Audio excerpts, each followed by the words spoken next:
Time for some tough love, guys. You guys having trouble with certain foods?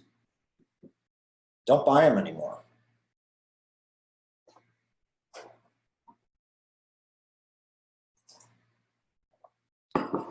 You're 100% in control of what goes into your child's mouth when they're home. 100%.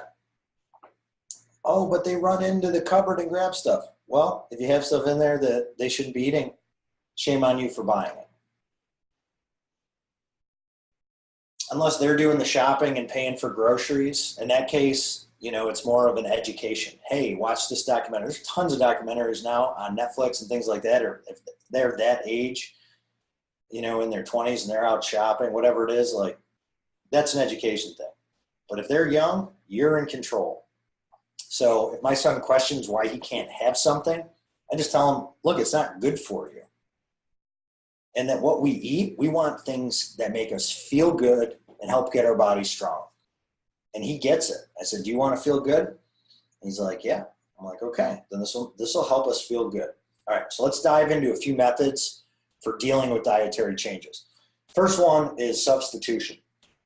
I find this to be an extremely helpful starting point, especially when the diet is all things like refined sugar, carbohydrates, and dairy. You simply take the food that they're already eating and replace it with a better option. That's the same thing that you transitioned out of.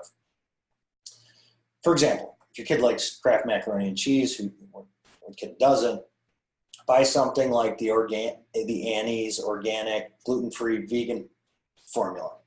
Like I said a little bit earlier, this is not health food just because it says organic and gluten-free on it. That said, it is a tremendous transition food. Now, they may not like it as much. They may refuse it altogether. That's okay because you're still offering the food that they wanted. And it's their choice or not whether they choose to eat it. Another great example is pizza. Instead of getting a traditional pizza, go to the store and buy a frozen vegan pizza and give it to them. Same thing here. Not a health food, but when they realize that it tastes different, they probably won't eat as much or request it as often. And with milk, simply replace it with an unsweetened almond milk. We'll be going into a few more of the substitutions later, but I know when I did that with my son, he was like, this tastes different. I don't like it. I was like, okay, well, that's milk. That's your milk. So all of these options are replacing the problematic items with items that don't get turned into opiates in the brain, which is what triggers those intense cravings and out of control eating. So over time, what that does is it makes those, the outbursts and everything else start to go down. And we'll be covering a bunch more of these substitutions. Okay. Big issue I had, anytime I put a plate down in front of my son and he didn't like the look of it or the smell of it, he just took it and threw it across the room. Hit the wall.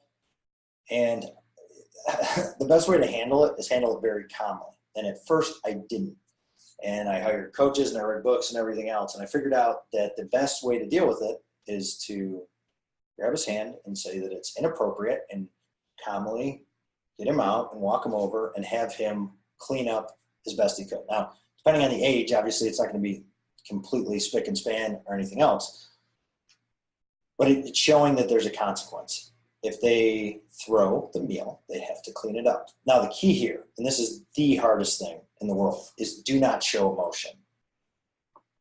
I had to start meditating because I was like, ugh. But then after a while, I was like, okay, just throw it. Our goal here is to make eating time a family bonding experience and not World War III, where we're just losing our minds. The other thing is not making anything different. That's the key. Kids know that if they don't eat, you'll get nervous and break down and give them anything they want. Do you think they're going to eat anything that's not desirable? Absolutely not, because they know you're going to cave.